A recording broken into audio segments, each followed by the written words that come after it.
Hello everyone, this is Steve from stevezanella.com. How are you today?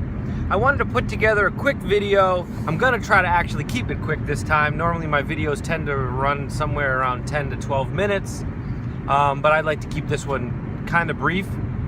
If I can, we'll see. I like to babble. You know that if you watch these videos. So, I want to talk about one of the biggest things that causes anxiety, that causes suffering, that causes us frustration in our lives. And what that is that when we think about things that we want in the future, whether it be how we want something to turn out, how we want something to be in our lives, how something is going to happen or go down or unfold for us, we create this mental picture in our minds. And when we do that, what we're doing is we're setting an expectation.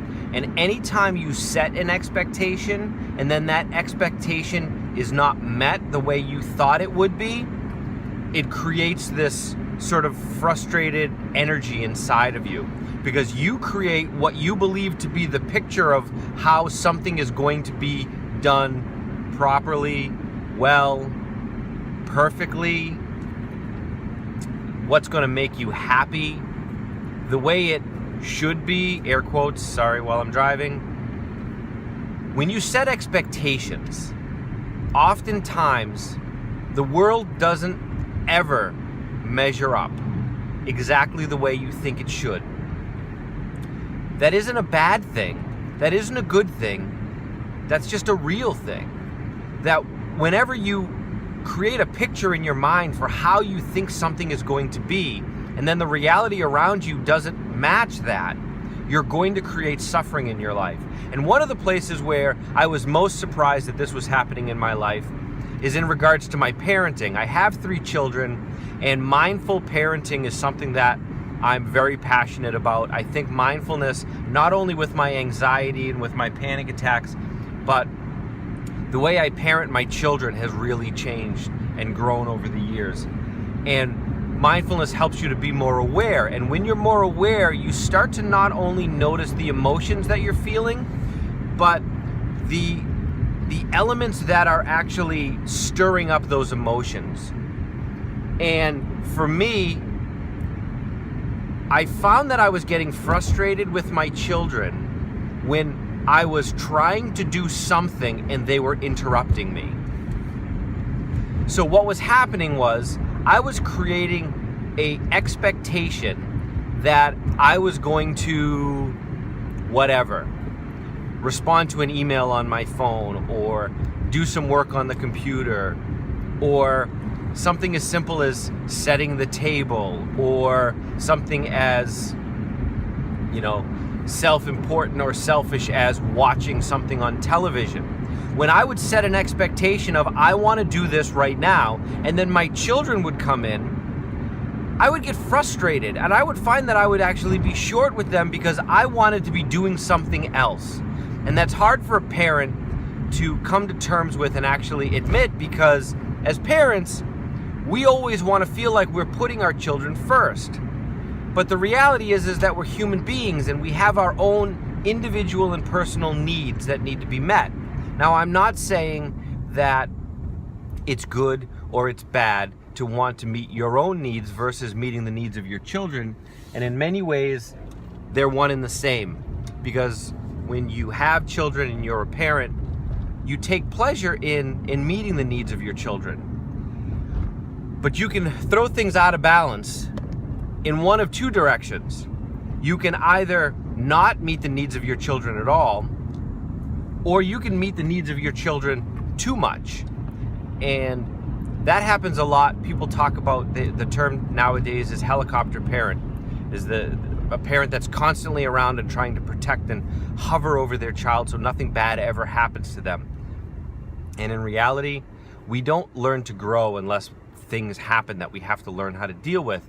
So in essence, if you're too protective of your children, you're robbing them of the opportunity to learn and to grow and how to deal with adversity. But from a personal standpoint, when you set an expectation of how you want something to go, and either your children or your boss or your partner or anything interrupts that and breaks that expectation and doesn't live up to that expectation, it's going to cause suffering. It's one of the reasons why people so easily get frustrated in traffic. I'm supposed to be able to drive from here to there uninterrupted at whatever speed I want, in whatever manner I want. I don't want anyone getting in my way. And think about it, when you're in traffic, what are you most frustrated by? I can't do what I want to do. It's a level of expectation. So think about it in terms like that what you're doing is you're creating an expectation that is not being met. So the way that you kind of counteract that is first to just be aware of the fact that it's happening. Be aware of the fact that you are setting an expectation. Think in your mind about the expectation that you're trying to reach. Then, once you've at least become aware that your frustration is stemming from the fact that you're not reaching an expectation that you've set, ask yourself, what is the real negative about not meeting that expectation? What you're going to find is once that emotional reaction subsides and you get your handles on your emotion and you become aware of what's going on, you're going to realize that either it's not really the end of the world if it takes me an extra 5 minutes to get to work. If I can't send that email now, I can send it later. The expectation you're trying to reach a lot of times isn't that critical. It isn't that important, especially when it comes to your children, because your children grow and change so quickly that the days of them wanting to sit on your lap and read a book are fleeting.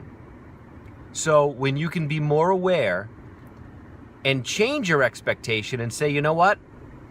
I wanted to do this, but that's not going to happen. So now my expectation is I'm going to spend the next 20 minutes sitting with my child and reading a book and really focusing my attention on my child. Once you start doing that and you start living more mindfully in the moment, it's going to cause a lot of that suffering to subside, because all of those worked up emotions inside of you about not reaching your potential and not meeting expectations are going to go away. And suddenly, now your expectation, instead of I want to do this but my child is interrupting me, now your expectation is I want to sit and spend time with my child. And you get to do that for a certain period of time. And then when your child decides they want to go do something else, you can return to whatever it is that you wanted to do, knowing that you were there mindfully with your child. And now you can mindfully be with whatever other task that you wanted to accomplish. So that's my thoughts on meeting expectations. Expectations are okay. Setting goals are important. It gives you something to work towards. But don't sacrifice the joy and the pleasure of the present moment in pursuit of meeting those expectations. You need to be able to change on the fly. You need to be able to adapt. And the more mindful you are about your emotions, the more mindful you are about what's going on in the present moment, the more skillful you will become in being able to change and adapt and not suffer as much, because the world is constantly changing. The world is constantly moving. Nothing stays the same for very long. And when you can take that into your life and learn to move in the flow of the universe, you're gonna be much more happy, I promise you. Well, that's it for me. I hope you got something out of this video. I kept it under 10 minutes, just barely. If you have any comments or questions, type down underneath. As always, shoot me an email if you want to talk to me directly, steve@stevezanella.com. Check out the email. Hit me up on Facebook. If you want to join a great group, the Anxiety Dharma on Facebook, it's a closed group. We help each other with our issues with anxiety, panic attack. It's a great tight-knit community. Come over, the more the merrier. We'd love to see you there. All right, I hope you have an amazing day, and we will talk again soon.